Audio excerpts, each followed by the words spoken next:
Hi,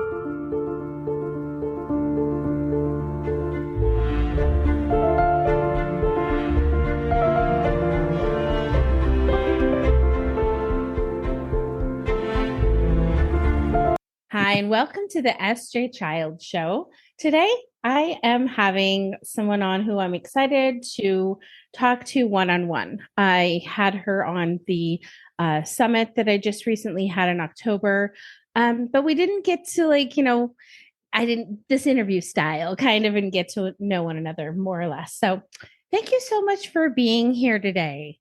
Yeah, thanks so much for having me, Sarah. I really appreciate it. Absolutely. Tell us a little bit about yourself. Just do a little introduction and then we'll Sure. Yeah, my name is Shana Francesca. I am a life designer. I do public speaking, workshop facilitation, mostly around intention and designing your life. And when I talk about that, people think I just mean, like most people think of like setting goals, and that's not what it is at all. It's more about recognizing that design is a function of intention, and that to really get clear on what our intention is, we have to get to a place of curiosity. We have to admit that we don't know what's possible, right? Until we spend time exploring, expanding. I think so much of our society requires us to know, right? Requires us to be an expert, requires us to sit in that space. And the minute we sit in the space of I'm an expert, we can no longer learn, we can no longer explore, we can no longer discover. And we are nuanced beings. We are meant to embrace the many layers of nuance that are inside of us. When we suppress that, we find a level of misery we didn't know was possible, right? And I think through my work, I've seen people's lives really open up, like people who have expansive careers, heads of neuroanesthesiology at UPenn, right? Had incredible judges, lawyers, like incredible human beings that I've worked with. But they got there by playing by the rules, right? And the rules are not made for us to experience joy. The rules are made for us to survive, right? And we abide by the rules for survival. And so my work really surrounds saying F you to the rules and living a really, truly intentional, beautifully designed life, one that feels truly connected to who we are. I also happen to be neurodivergent and grew up in an extremely, and I think this is a lot has to do with how I chose to show up in the world, how I choose to show up in the world, and developing my business and my speaking career. I grew up in an extremely alt-right Christian conservative. You're going to have to go down, wake your sister up, and say, Mom's on a podcast. Help me find my phone. Thank you. No problem. And so I grew up in an evangelical Christian cult, and it took me a really long time, and a severely abusive household. Those two things tend to go hand in hand, whether it be physically, emotionally, abuse and extreme religion go hand in hand. The minute you put yourself in place of God and require no one to question that you are speaking for God, that's a real dangerous place to be, for anyone, for you, for everyone, for everyone. And so it took me a really long time to, and I'm still on that journey. I'll be on that journey for the rest of my life of detangling and deconstructing all of the belief systems that intertwined themselves into every aspect of my life. And I also have CPTSD. And so I've come to the place where I had to recognize that much of the things I thought were personality traits were actually PTSD. But coming to my work, I recognize that there is not a single human being I've ever met who hasn't suffered trauma because of the world we live in, right? Mm-hmm. And we all have learned and learned to abide by the rules so we can survive. So again, it comes like full circle back to my work, is that I was forced to abide by the rules in an extreme way. And I think it's made me hypersensitive to how detrimental the rules are. And so it really fuels my work in, leading people to intention through curiosity, through vulnerability, um, through a knowledge that we playing by other people's rules just absolutely deflates our joy. Like you said, the trauma and having that be kind of a base of where you can start to choose to live there or to grow. And tell us about that process for you. I intuitively, you know, I intuitively felt that I needed to find some way to envision a world where I belonged, right? Because I was told everything I was too much. I was rebellious. I was these things and the other, simply because I wanted to live my life, and I didn't want to observe these people who said they were an authority over me. Mm. And so my imagination became a place that was untouched by anyone else, right? It was my safe place. And so I began to find ways to foster my imagination to be able to imagine a world where I was safe, where I was loved, where I was seen and heard and understood. And so I would take those like large J.C. Penney catalogs that used to come in the mail, and I would circle over the things that I wanted to be a part of my new life.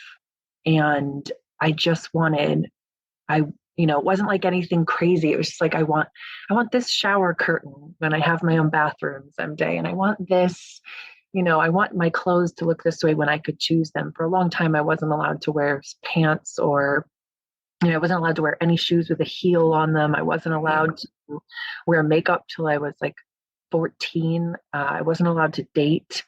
When I did start dating once I was 18, and I did start dating, my dad would send guys home. Right. And there's like a lot of absurdity in that we might get to, but, I just got to the place where I recognized that, I needed mentors in my head, because they didn't exist in real life for me. There was no one around me whose life I wanted at all.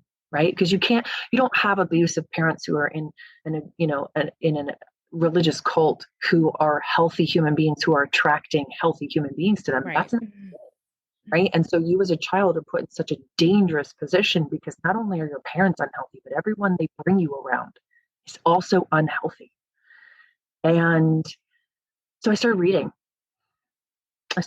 and I have an avarice for reading. I think it can be really hard for neurodivergent people, especially because sometimes our first exposure to reading in any profound way is school. And in school, they force you to read in specific increments and specific segments, and our brains are bottom up, right? So we're not okay with partial information. It drives us crazy. We're not okay with we can't keep track of things over time, right? So if I read one chapter and I'm not invested in that story yet because I don't have enough context to be invested, I'm going to lose track of what I'm reading. And then the next chapter is going to come and I'm going to have to reread the first one because I don't remember it, because my brain doesn't feel attached to it, to the story, to the emotion, to any of those things. So, for a long time, my reading for myself, and also I went to a Christian school that was attached to the church that we went to, right? So my entire life existed around this cult. And so my education was also formed by it. So the things I was allowed to read were not the things I wanted to read. And so, I started reading all kinds of things, and I would just read, just read huge books, in a couple of days. And that felt exciting to me. And I could immerse myself in the characters, and I could imagine a world where I was loved. And it wasn't like what was written was exactly what I was imagining, right? I was taking the pieces of these stories, and I was like, oh, could I make this a reflection, a part of this imaginary world, right? I love this thing. I'm going to pluck this out and make this part of my imaginary world. And I think it's what led me to become an interior designer. It's the recognition that we all need to feel seen and heard and understood in our own environment, right?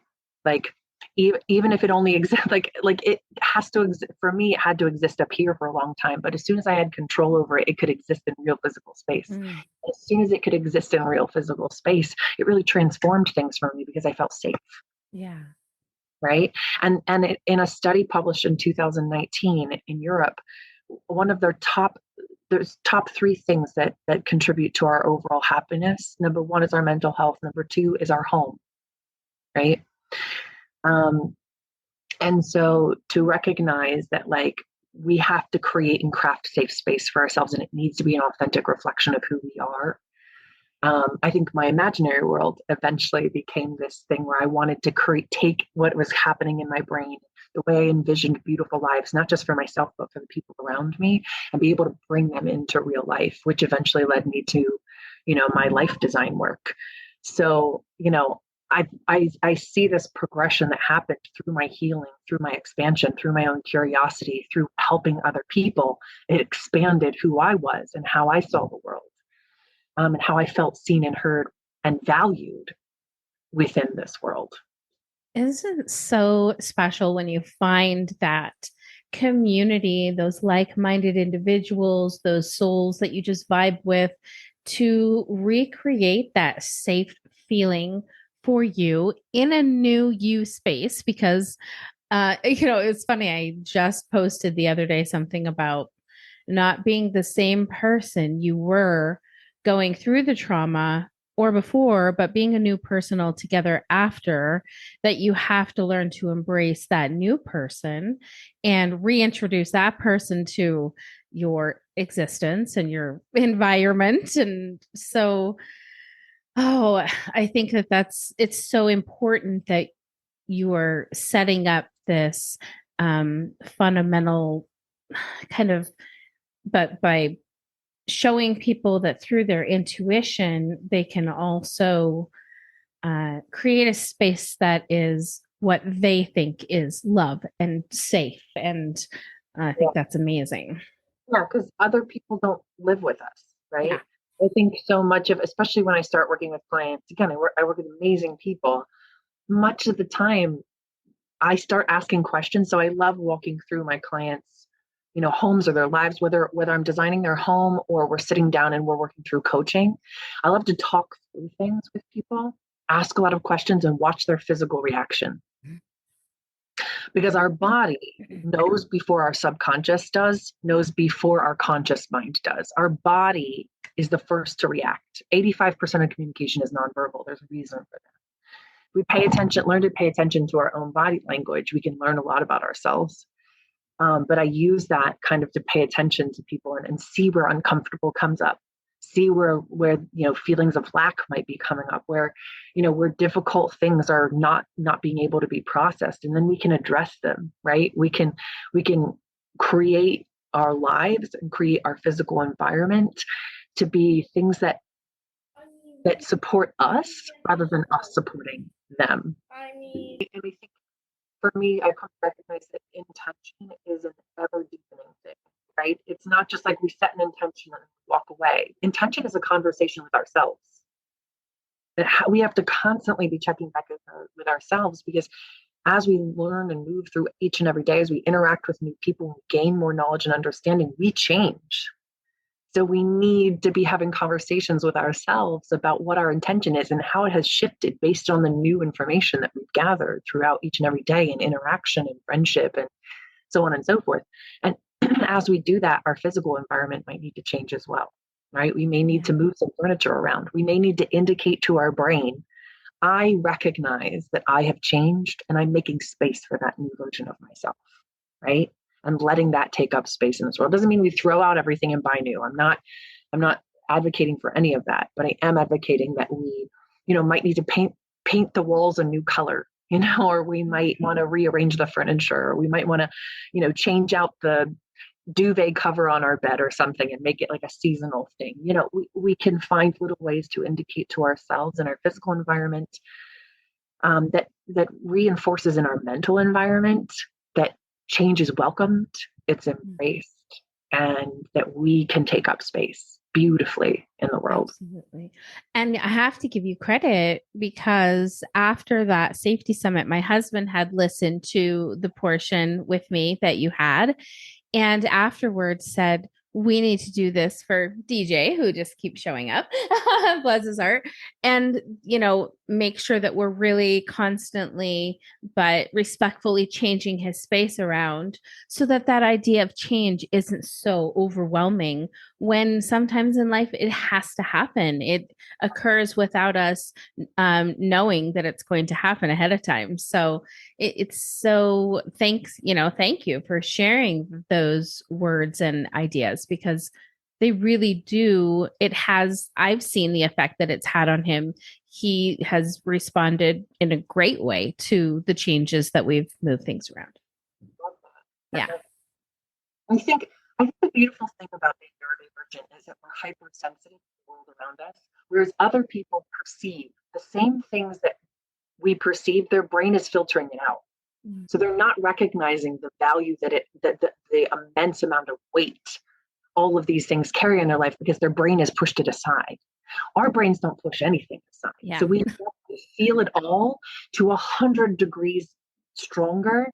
And so we have our finger on the pulse of things that other people aren't giving any weight to. We don't have a choice but give weight to it because our entire body responds, our entire life, our brain, everything responds to everything in our environment, right?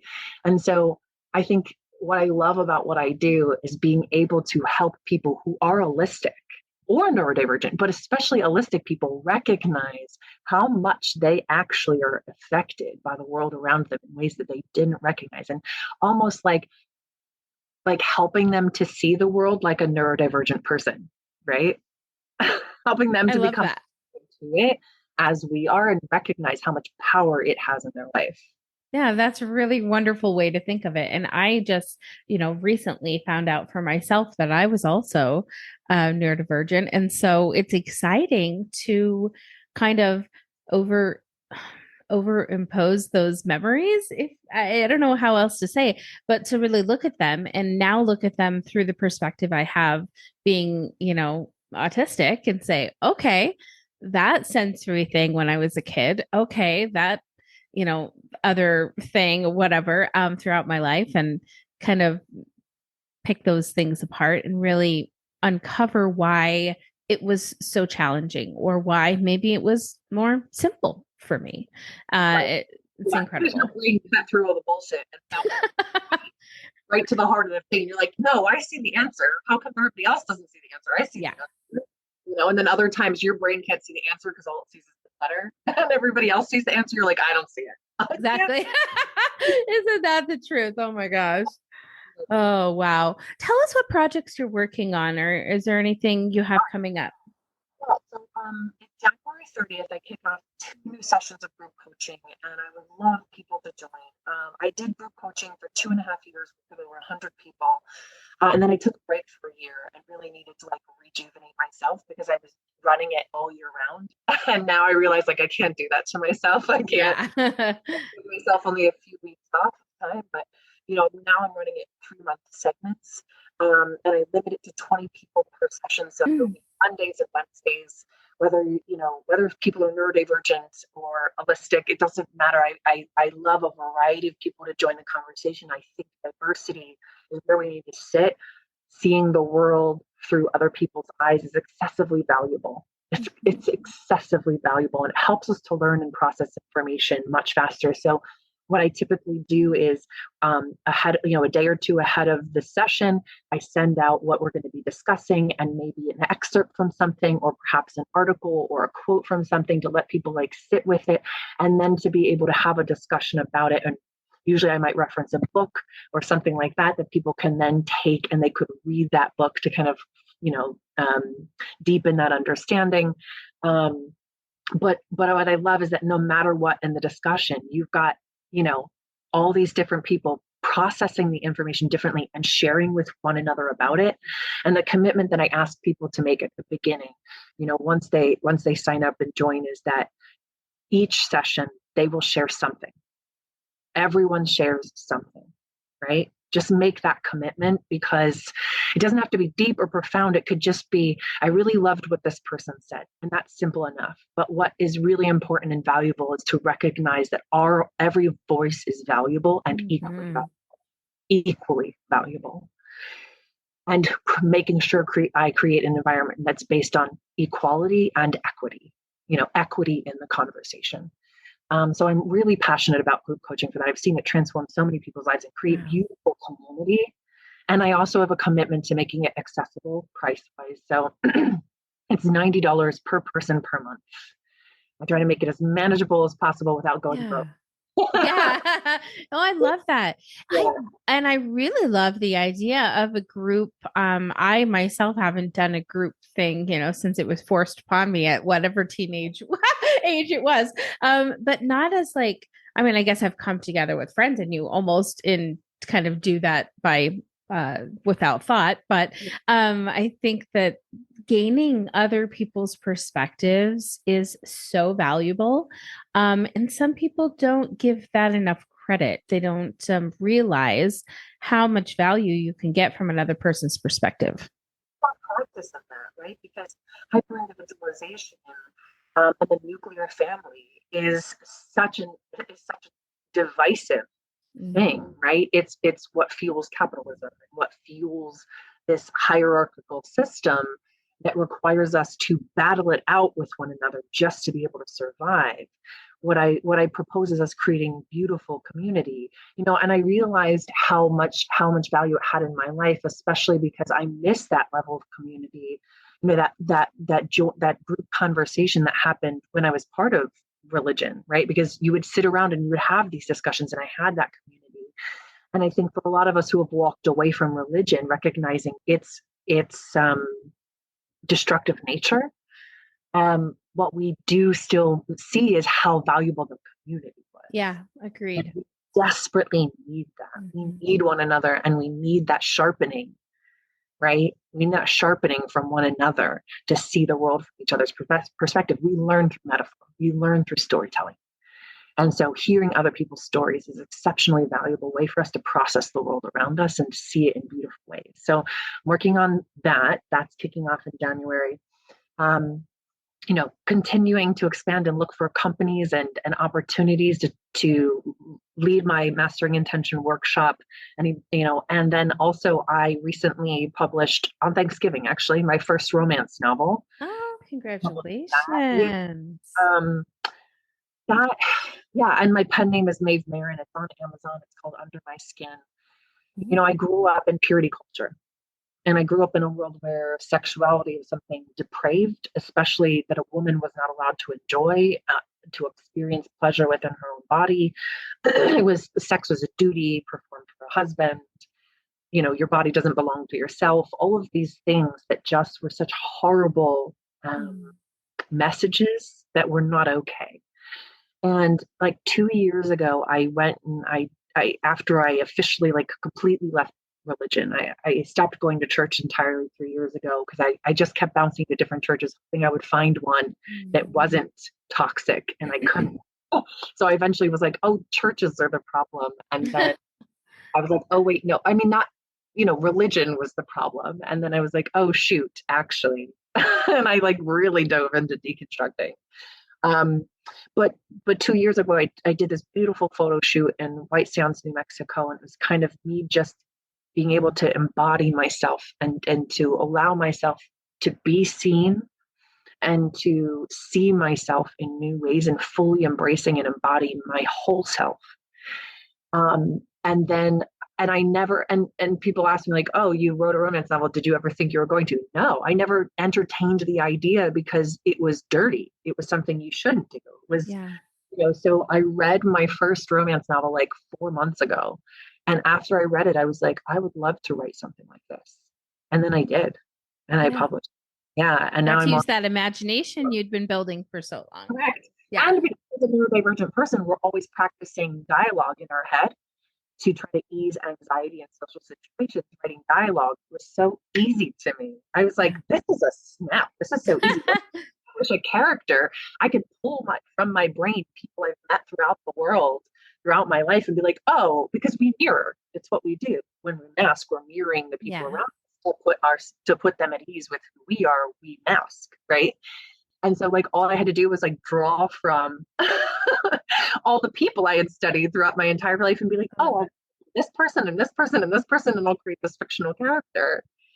Um, and so it was this like beautiful, beautiful process of being able to just embrace my whole self and put it down in writing and then share it with the world and be like, no, this is who I am, right? This is a version of the world that I wish existed, right? Just yeah. So I'm just like I say, in working with my clients in life design, we are nuanced human beings. We are full of creativity. We are full of all these beautiful things. And I never want to get to the end of my life and be like, I wish I had to a single thing, right? This is the only life I know I have. Yeah. And I'm going to embrace every aspect of myself and continue to learn new things about myself. As I do new things, I'm exposed to new experiences, and then I learn new things, and then I do new things, right? Yep. I love it. It's exciting and it's fun and it's beautiful. And I love it. And as I explore my own creativity more, it gives permission to people that I work with, right? Yeah. They don't need my permission, but it fuels their own creativity, right? Like by exposing ourselves to, oh, like you did that. Oh, I would love to do this, right? Just I love how when we see the world in new light, it brims over to the people around us and ignites their light in a beautiful way as well. Agreed. Agreed. In Yeah. fact, you said something in that summit that like I think of a lot, and that is that you can light someone else's flame without being diminished yourself. And I love that because so many times people in higher positions don't want to help but through service or in the community, or don't want to give back in those ways. And I find it so rewarding to have people reach out to me to say, hey, I need help. Do you have some advice? Do you have a resource? And I absolutely, like, I want to help every family that reaches out to me. I never want anyone to say, oh, she didn't have time for me or anything like that, because I have time for all kinds of human interaction in the world, and bring it on, right? But Overwhelming, you just want to like direct people to resources, right? Like, I love it too. I love when people reach out and they ask me questions, or people ask me like, "What are you reading?" I'd love to know all the different things that you've read, and I've started creating. Although I need like it more comprehensive, I started creating like a Google Doc good. with like a bunch of all the things that I've read that really were impactful to me. Yeah. So that when people reach out, I can just send it to them, right? I copy and paste and send it to them, so that they can understand, like, how did I get to this place in my life? Because maybe they haven't had anybody able to direct them to the resources, or, haven't had that somebody reach out their hand and say, can I help you? Right. And so I love to be able to be that sounding board for people. Like, I don't know where to get started. I left whatever, or I left an abusive relationship, or whatever it happens to be, and they need help. Like, I love that. Yep, definitely. Well, please reach out to either of us if you hear this message and you want to get a head start. I can, we'll definitely have all of our information down in the show notes. Tell us where to find you. That's the easiest place is through my website. It has information for me about coaching, about upcoming workshops. You can also subscribe to my email blast, because sometimes I'm doing a workshop or something that people could participate in virtually that I'm not hosting, that somebody else is hosting. Love it. Well, I announce through that. All of my email, my telephone number, all of that is on the website. It's www.consonate.world. I'm sure, like you said, Sarah, it'll be tagged in the show notes. That's the best way to reach me. You can find me through, all the different social media outlets there. Wonderful. Well, such an honor to have you onto the show and get to know more about you more intimately. And I do apologize for the interruptions that we had. No apology necessary. It's the great thing about having autistic awareness is that for us, it's showing the world that Some days it's a podcast, a stop sign on the door. That still doesn't stop when my son has needs and challenges and, supports to be met. So I thank you very much and give you lots of grace for putting up with the little bit of interruptions. So I'm excited to, wish you good luck on your book, especially, and your coaching, but really follow you and see where, the future takes you. And we'll catch up and do another show in the future. Yeah. Thank you so much for being here today.